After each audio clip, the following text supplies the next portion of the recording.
citizens of San Diego proudly refer to their home as America's finest city.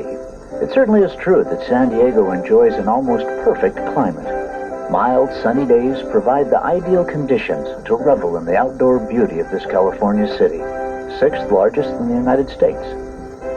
San Diego is defined partly by its watery surroundings.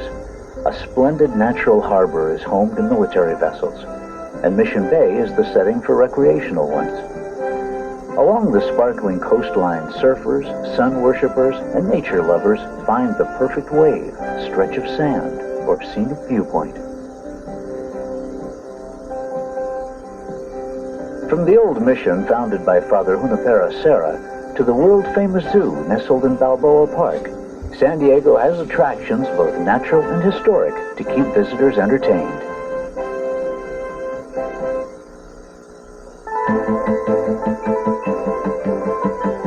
The excited anticipation of sail away set the mood for the magic of your Crown Princess cruise.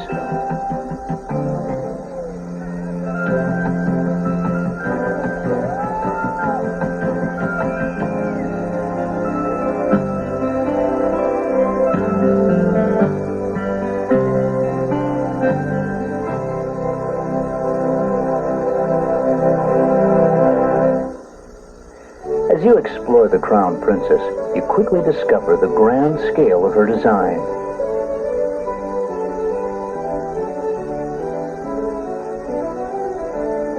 Centerpiece of your home away from home is the atrium lobby. You are welcomed on board at reception. Across the way is La Patisserie, where espresso, cappuccino, pastries, and desserts provide day-long temptation. From coffee at La Patisserie to caviar at Chianti.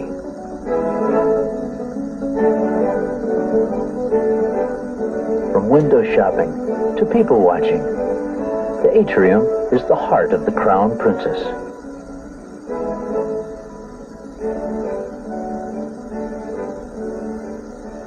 As you quickly discovered, there's a very special way of saying, "Welcome aboard the Crown Princess." Good evening, ladies and gentlemen, and welcome on board. I wish you for you a very, very happy cruise and a wonderful time on board with us. Thank you. Ladies and gentlemen, the master of the vessel, senior officer as well. It is a special night. It's a party right.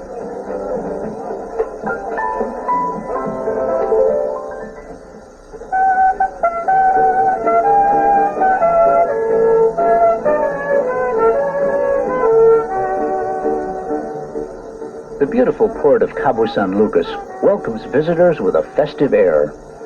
The colorful marketplace is only a moment's walk from dockside, and it's easy to be tempted by the variety of souvenirs and local handicrafts.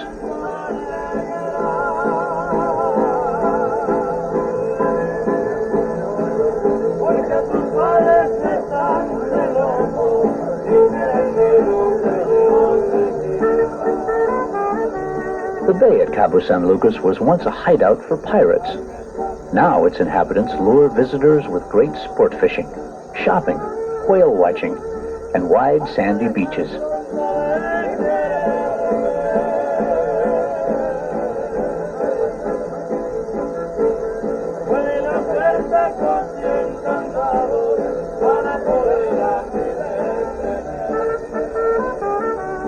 No trip to Cabo would be complete without seeing the famous natural beauty of Los Arcos, the arches. They can be enjoyed from the comfort of your ship or board a glass-bottom boat for a closer look.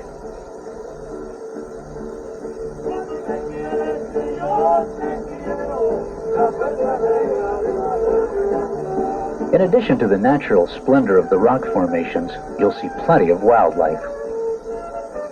Every winter, gray whales migrate to the lagoons of Baja California. Year-round inhabitants include sea lions, black dolphin, and pelicans.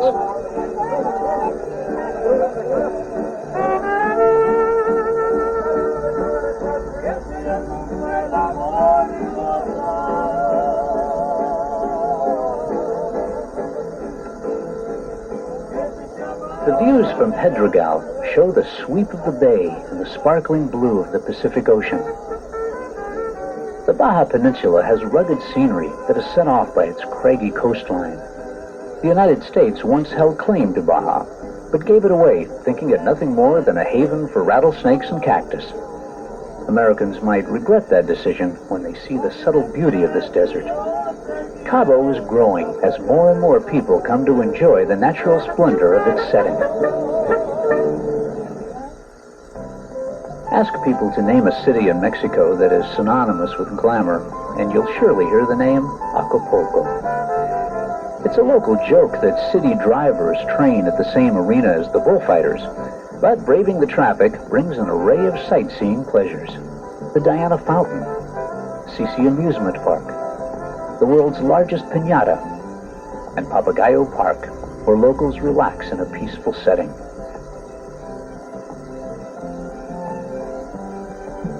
One of the best-known destinations is the Princess Hotel, lying just south of Acapulco Bay. A visit to its superb beach or a dip in its famous waterfall pool make it easy to understand why the Princess is as much a tourist attraction as a hotel.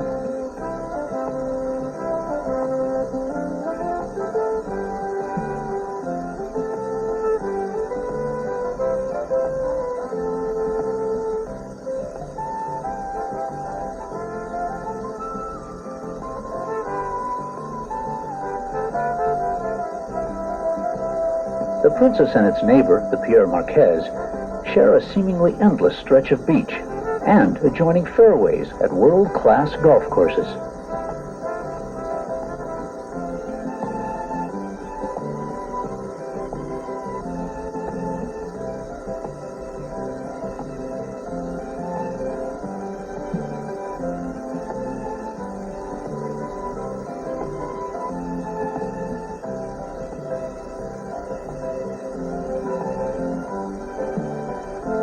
This view from above Las Brisas unfolds the panoramic beauty of Acapulco Bay.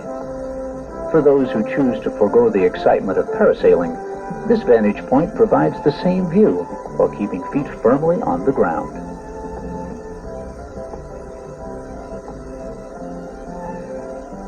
Throughout the city, there are shopping opportunities at every turn. Some are modern, and some traditional, such as the Mercado, where you'll find flowers, fowl, fruit, and those devilish chilies which give Mexican food its bite.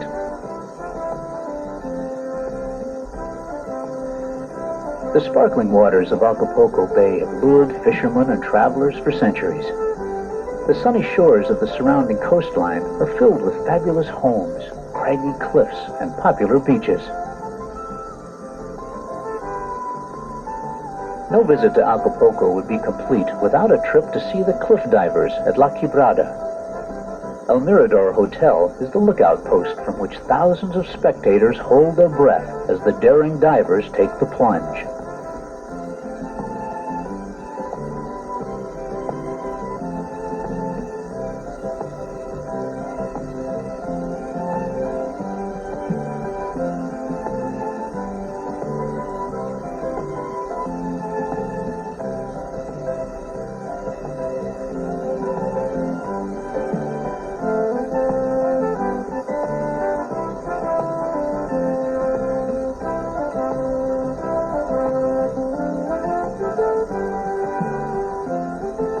These might be the cliff divers of tomorrow.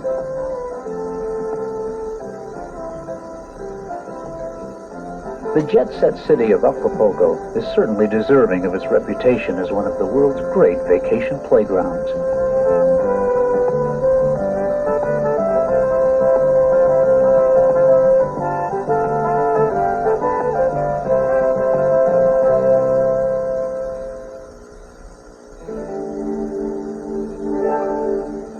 The elegant style, fine cuisine, and shipboard fun you experienced on the Crown Princess were seemingly effortless. Behind the scenes, officers and staff work to ensure your comfort, your safety, and the pleasures of your cruise. The bridge is the command center of your ship. Officers have the finest technology available. Coupled with their expertise and experience, you're guaranteed smooth sailing. Officers on the bridge are in contact with the control room, to keep the 70,000-ton Crown Princess on course. Her top speed is 22.5 knots, while average cruising speed is 19 knots. From this power center, all systems are monitored and regulated. The temperature of your cabin and the temperature of your caviar are climate controlled. Water purification and worldwide communication are all part of the technological capabilities, and all of this is harnessed to ensure you the most pleasurable cruise possible.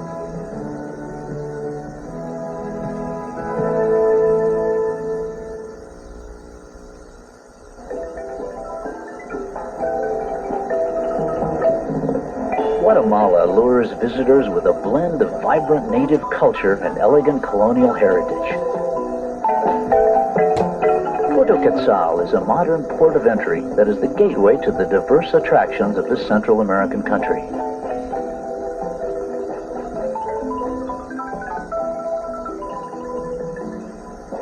Scenic beauty is one of the most famous features of the Guatemalan highlands.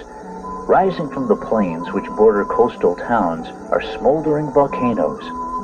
The rich soil supports coffee plantations, which is an economic mainstay of the nation. Okay, this is mountain-grown coffee. This is the Bourbon variety, a very old plantation that produces very fine coffee in Guatemala. Coffee from the mountains is usually somewhat acidic, but it's very aromatic, and you can see the grain. It's very sweet tasting. It's very fine coffee. Lake Atitlan is considered one of the loveliest lakes in Central America. It is very deep and very clear. The play of light across its waters provides an ever-changing panorama of hue and shadow.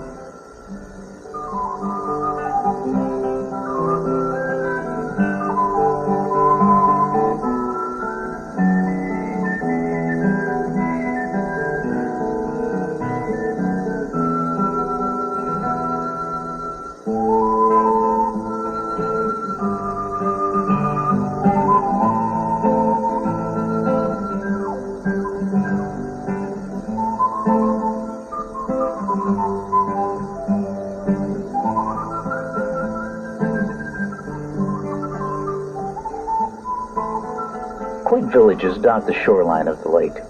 These communities are often the best places to hunt for the brightly colored handicrafts for which Guatemala is renowned.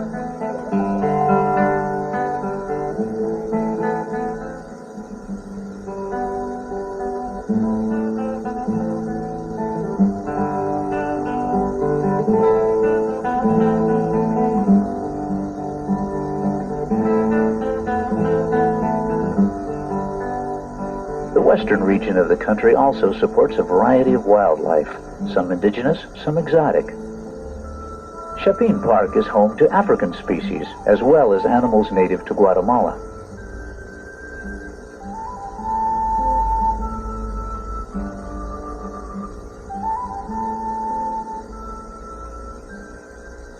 One of the most visited places in Guatemala is Antigua, the original capital of the nation.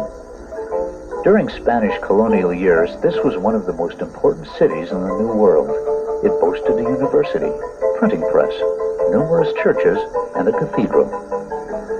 The scenic beauty provided by surrounding volcanoes has also been the downfall of this once mighty city. Again and again it has been destroyed by earthquakes, floods, and fires. Each time it has been rebuilt. Today, the churches and historic buildings are a blend of 17th, 18th, 19th, and 20th century construction. La Recollección is found amidst coffee groves, a uniquely pretty setting. It was begun in 1703 and is one of Antigua's most visited landmarks. Also of note is La Merced, believed to have the largest fountain in the New World.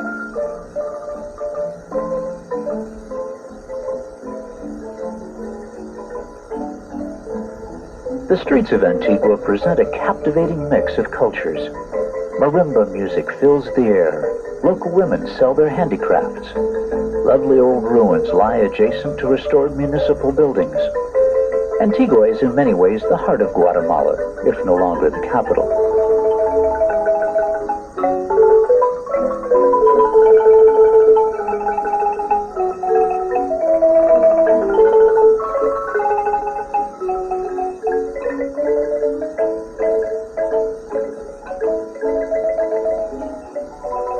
overriding all other attractions is Guatemala's extraordinary Mayan legacy. This region was the heart of the Mayan world, from the steamy shore of the Pacific coast to the jungle-covered highlands. Guatemala's government has joined with neighboring nations to protect this archaeological treasure trove and promote a level of responsible tourism that will provide an economic base to sustain the ruins. It's almost as if the entire country were one huge archaeological site. But most famous of all ancient cities is Tikal. Here, visitors can explore ruins that range from early pre-classic to the last days of Mayan autonomy. One of the most notable features of sites in Guatemala is that although many temples and plazas have been excavated, there are often nearby structures that have been left hidden by the jungle. One can easily feel like an explorer who has just happened upon an undiscovered treasure. The kings of El Petén were the mightiest rulers of the Mayan world, and their cities reflect this power. Temples soar above the jungle canopy. Known as the Temple of the Great Jaguar, Temple 1 is one of the most famous structures at Tikal. It serves as one of the boundaries of the Great Plaza. It looks out on Temple 2, known as Temple of the Masks. Like its towering counterpart, the Great Jaguar, this temple dates from around 700 AD in the late Classic era. Below these central structures, we can trace the social diversity of their world, from administrative centers to aristocratic homes and the ubiquitous ball courts. Temple 4 is another notable structure, not only in Tikal, but in the Americas. It is the highest pre-Columbian structure in the New World. Like so much of Tikal, it is still shrouded in dense jungle. 6 square miles of central Tikal have been mapped, revealing over 3,000 separate structures. But like an iceberg, much of Tikal is not visible. An enduring fascination stems from the fact that much of the Mayan cosmos is still a mystery to us. Scientists uncover new pieces of this archaeological puzzle almost daily, so our understanding of their culture is constantly changing. Once it was believed that the Maya were gentle people who practiced ritualized warfare.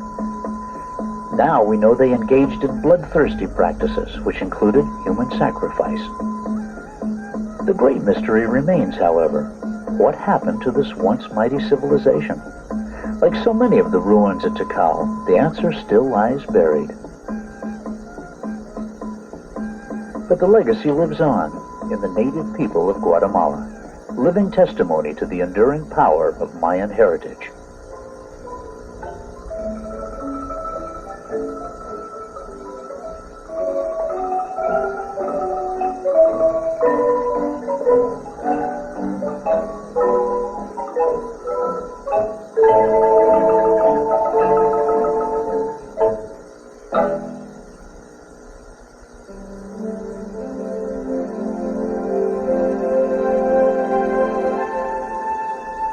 There are unmatched pleasures to be had on an ocean voyage. The feel of salt spray and the scent of sea air. The hypnotic power of the ocean. The romance of the sea. With the wake disappearing behind, there's a magical thrill in sailing toward new horizons.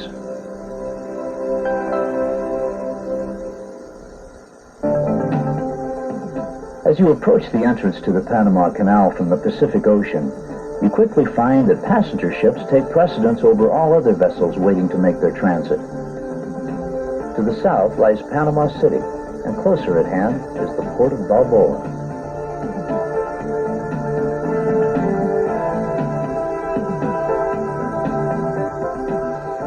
Passing under the Bridge of the Americas, which links Central and South America, marks your entry into one of the wonders of the modern world.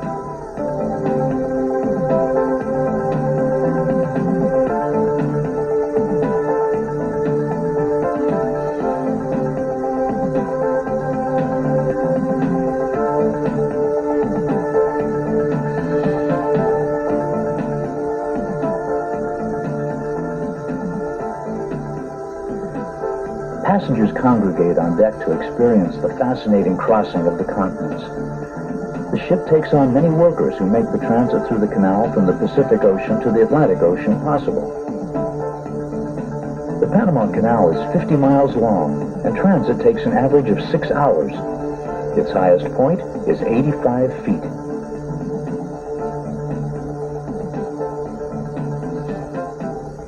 The Panama Canal pays its own way, and by law is not supposed to earn or lose money.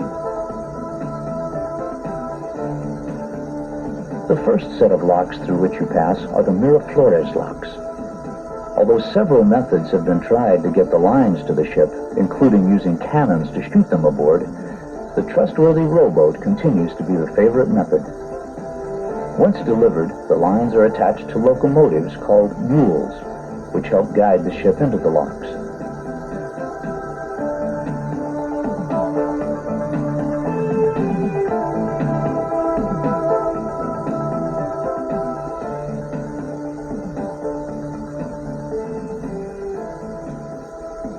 On board, the pilot directs the deckhands as they ease the ship safely through the narrow passage. Water flows through culverts beneath the locks. These underground tunnels are the size of a New York subway. During a canal crossing, 52 million gallons of fresh water will be used.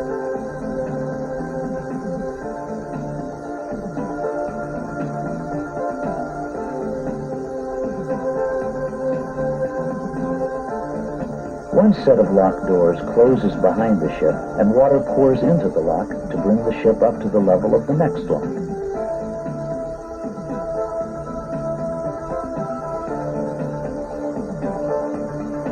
The locks are similar to an aquatic staircase. Entering from the Pacific, the ship climbs up a series of locks to the inland lakes, then climbs down again through another series of locks to the Atlantic. The ship moves under its own power, while lines from the mules keep the ship safely positioned in the middle of the lock. From the Pacific, the Miraflores lock raises the ship to the level of Miraflores Lake, which in turn leads to the Pedro Miguel locks. There are 3 man-made lakes which form part of the canal: Miraflores, Madden, and Gatun. Madden Lake is never actually used by ships in transiting the canal.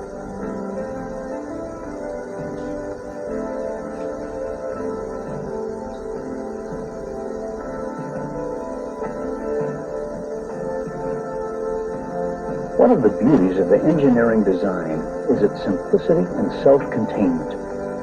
The elevated locks use the simple means of gravity to transfer water. The electricity used to power the necessary machinery is generated at Gatun Dam. The water for replenishing Gatun Lake comes from the superabundant rainfall.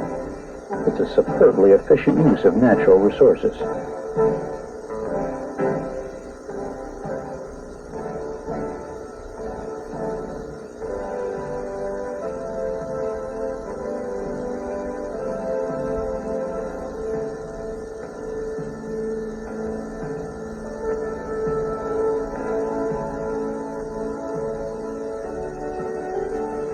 Leaving the Pedro Miguel locks, the ship enters the Galliard Cut. Here the passageway narrows, the banks become steeper, and you are very much in a canal.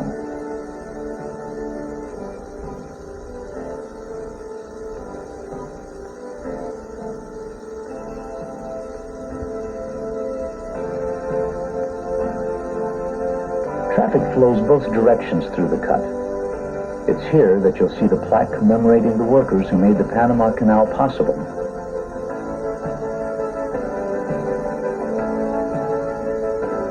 Lining the waterway are the lighthouses which guide ships through the canal at night. Demand for passage through the canal is so great that it must operate 24 hours a day. The Galliard Cut was originally called the Culebra Cut, after the nearest town. It was renamed in honor of Colonel David Galliard. It was his task to oversee the work on this most dangerous and difficult section of the canal.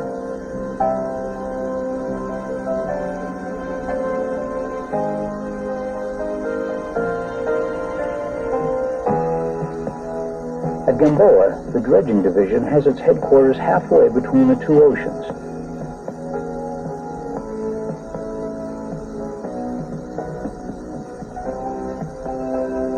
In order to keep the waterway safe for passage, dredging operations are continuous. Silt fills in at a rate of 4 inches per year, so the machinery is necessary to keep the canal navigable.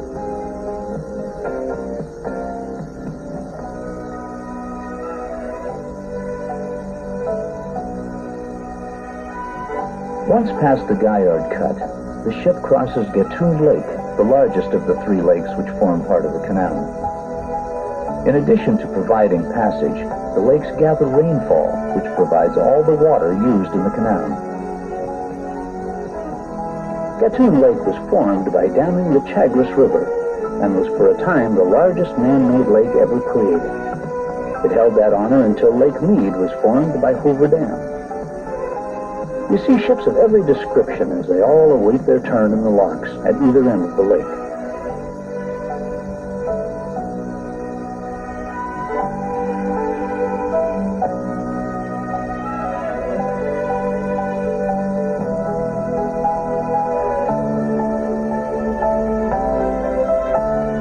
As the ship approaches the Gatun locks, a bright neon arrow indicates the designated lock. Once again, the staircase procedure is followed, this time with the ship being lowered through each lock to the Atlantic Ocean. Another example of the amazing efficiency of design is that the 700-ton steel doors are opened with a mere 40-horsepower electric engine. The doors are hollow, so their buoyancy makes the feat possible. On the Atlantic side of the canal is Frenchman's Cut. This is the legacy of the attempt made by France to construct a canal linking the 2 oceans.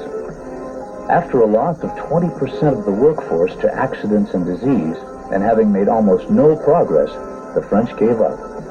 But where the French failed, the Americans, under the direction of George Goethals, succeeded, and in 1914, the canal opened.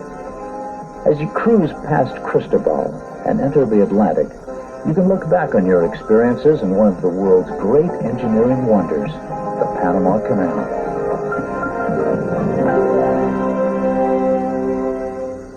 Cartagena, Colombia, is one of the oldest and most interesting cities in South America. It was founded in 1533, and its old walled section remains side by side with modern development. An approach from the water gives visitors the best sense of what the Spanish explorers saw when they first arrived on these shores. For a stunning overview of Cartagena, the place to start is La Popa Hill, so named because of its resemblance to the poop deck of a ship. At its summit is the monastery of Santa Cruz and the restored ruins of a convent. The Virgin of La Candelaria is said to be a protectress against plague and pirates.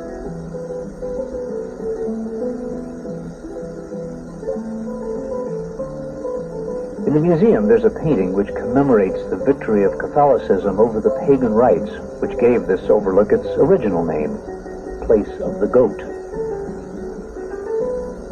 From La Popa Hill can be seen Las Bovedas. At one time, these were a series of dungeons, but today they've been transformed into a shopper's paradise. Hand-woven fabrics, leather goods, and colorful clothing can all be found at Las Bovedas.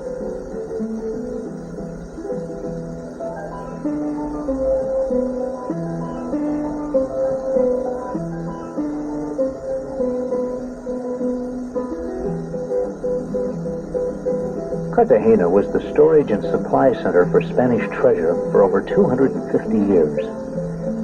Because of its strategic importance and wealth, it was continuously attacked by pirates and other enemies of Spain. As a result, the defenses of the city were some of the most powerful in the entire Spanish Empire. The fortress of San Felipe is one of 5 forts surrounding Cartagena, and visitors can walk its enormous battlements and explore its dungeons.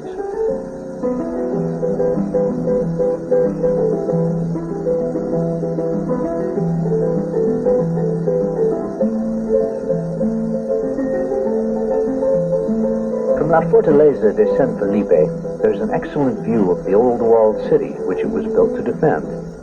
The cathedral in Cartagena is one of the 3 oldest in the New World.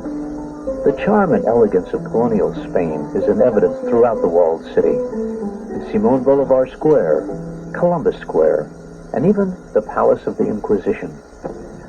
This museum is a reminder of a not-so-pleasant aspect of Spanish rule in South America. Thank goodness we no longer decide if someone's a witch based on whether or not they float in the dunking well.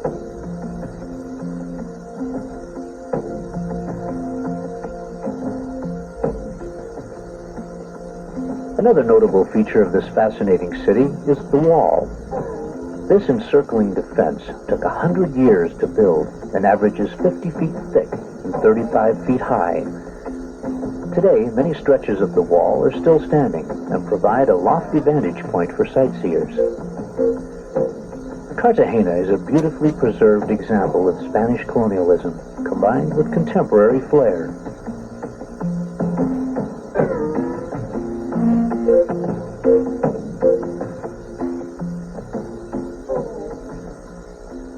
Good evening, ladies and gentlemen. Second seating Captain's Gala dinner is now ready to be served in Grand Court restaurant. Dining on board the Crown Princess is an endless array of mouth-watering cuisine.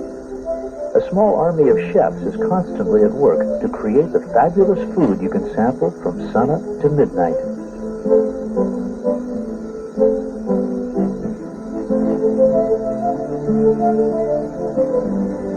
Casual fare can be enjoyed at Cafe Cabana or Presto Pizzeria.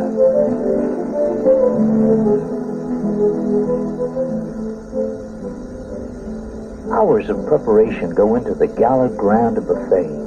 The result is as much a delight to the eyes as to the palate.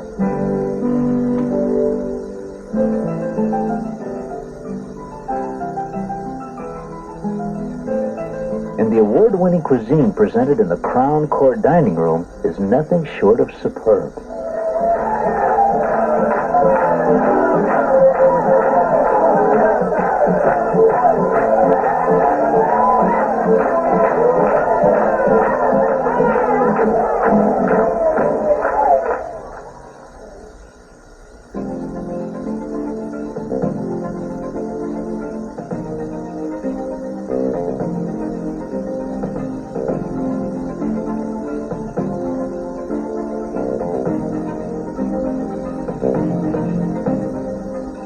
Grand Cayman is a favorite destination among knowledgeable Caribbean vacationers. It combines unusual sights with great shopping and incomparable beaches.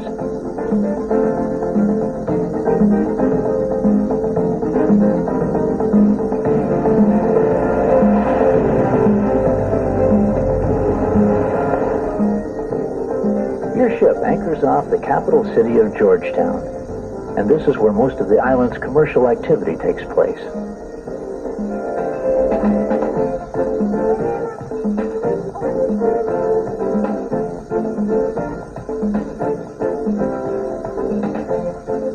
The waters around Grand Cayman were once teeming with sea turtles. European explorers would stock up on them as food for the return trip to the Old World. As a result, the turtles were hunted nearly to extinction. The Cayman Turtle Farm is involved in both commercial and environmental breeding to restock the ocean.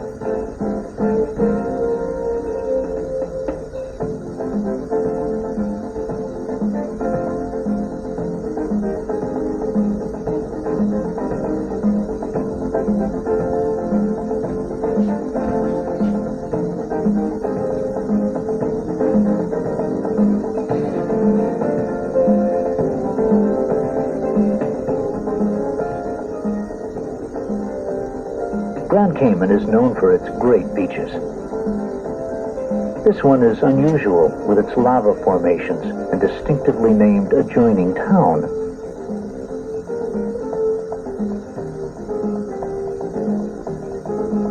Postcards mailed from here receive a postmark proving the sender has indeed been to hell.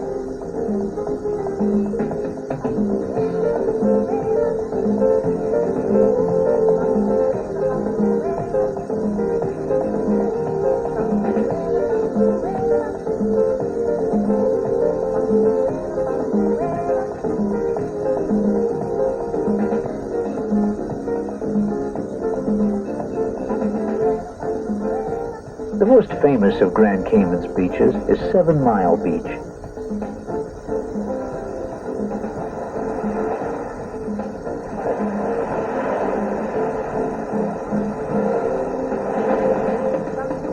sunning and swimming tell only part of the story. Under the sparkling water, there are over 300 submerged wrecks, an irresistible lure for divers.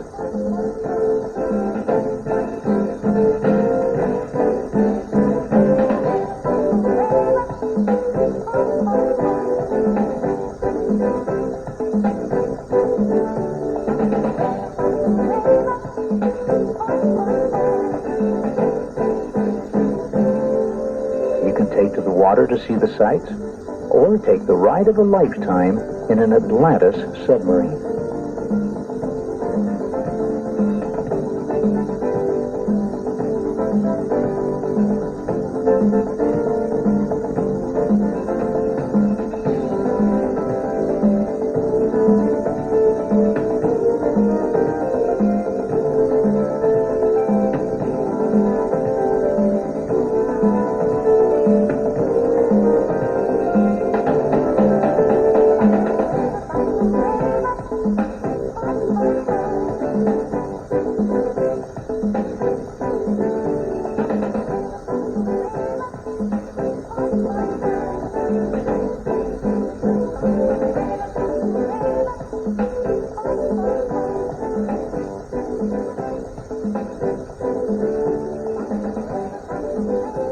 An unusual attraction in the waters of the North Sound is Stingray City.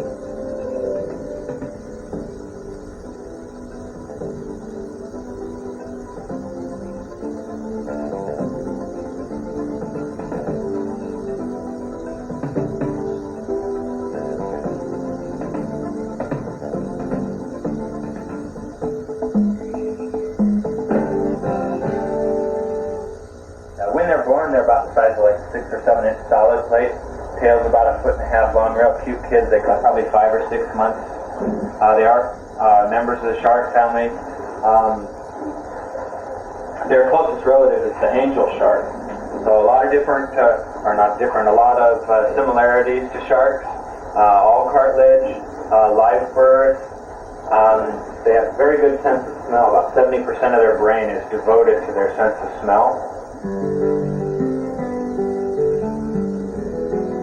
Divers and snorkelers and swimmers enter the world of these graceful creatures and discover that, despite their ominous name, they are velvety soft and very curious.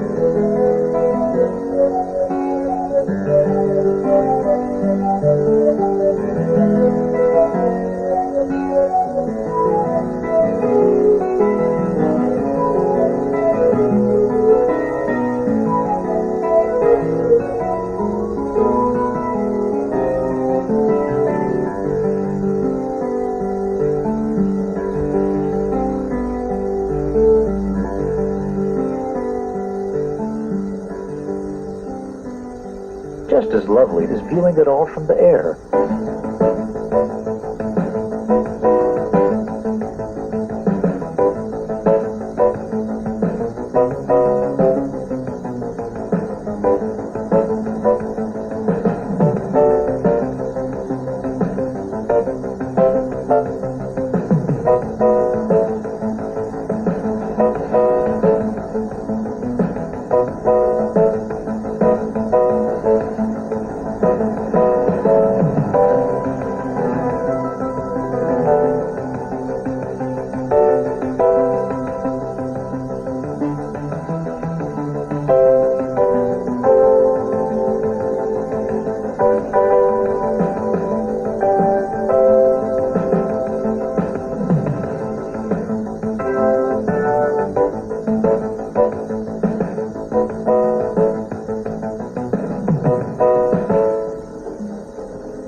After sightseeing, swimming, or shopping, your ship provided a warm welcome home.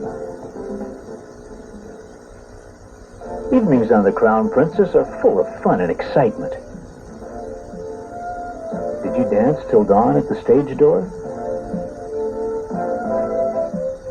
Is Lady Luck your companion at the casino?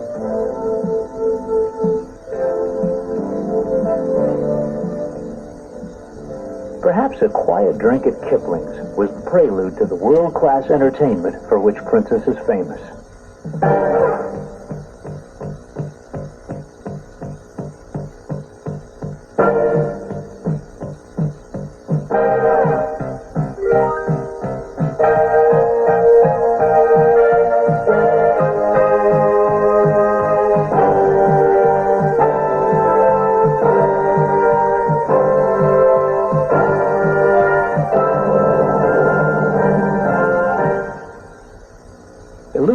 A small island in the Bahamas, has been transformed into a private playground just for Princess passengers. Clear waters, a coral reef, endless water sports, and tropical relaxation define the Princess Keys experience, which for many cruisers is what the Caribbean is all about.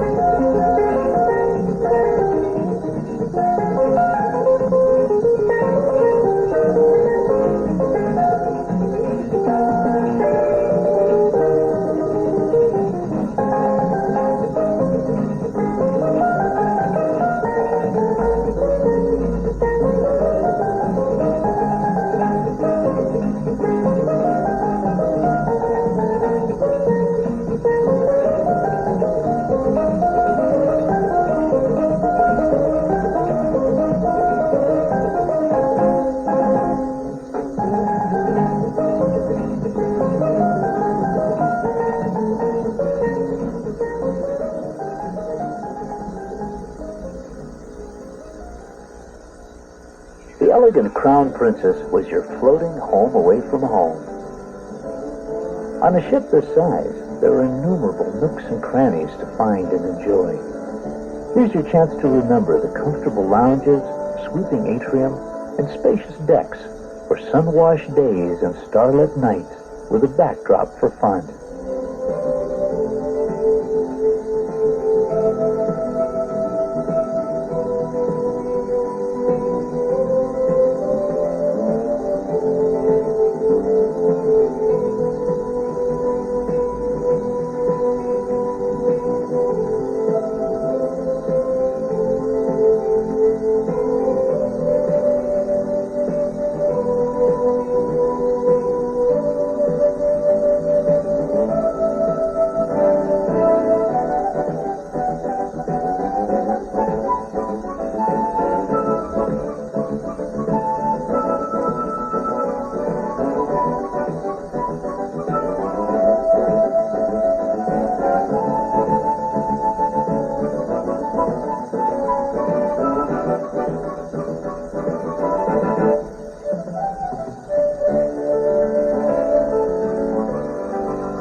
Fort Lauderdale is a big little city with a beautiful seaside setting. Known for its beaches, it attracts thousands of vacationers every year.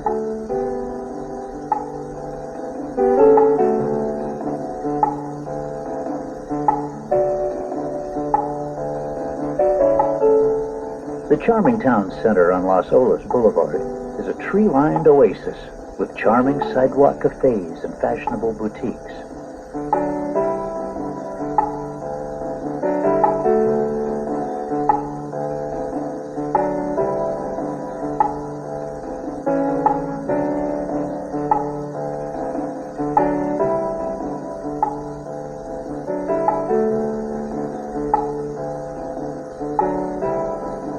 Fort Lauderdale is part of Florida's intercoastal waterway system, so many backyards have boats instead of swing sets.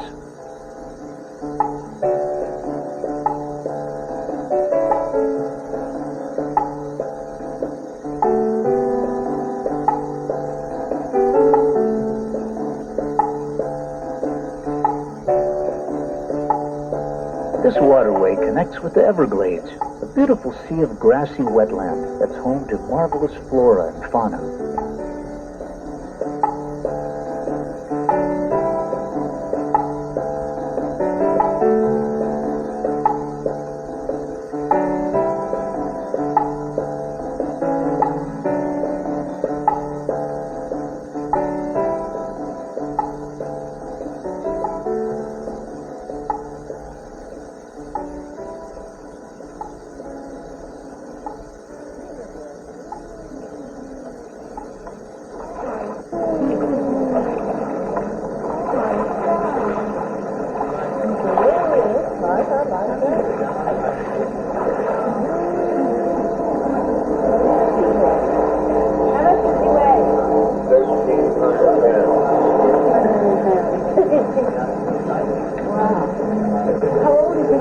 This one is 21 years old. He'll live to be 70.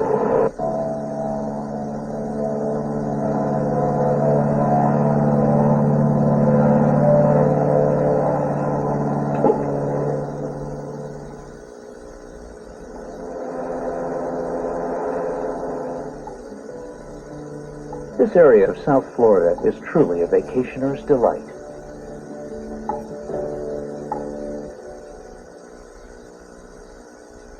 Colorful ports, superb scenery, the technical triumph of the Panama Canal, and the elegance of the Crown Princess. These are your memories to enjoy until we see you again.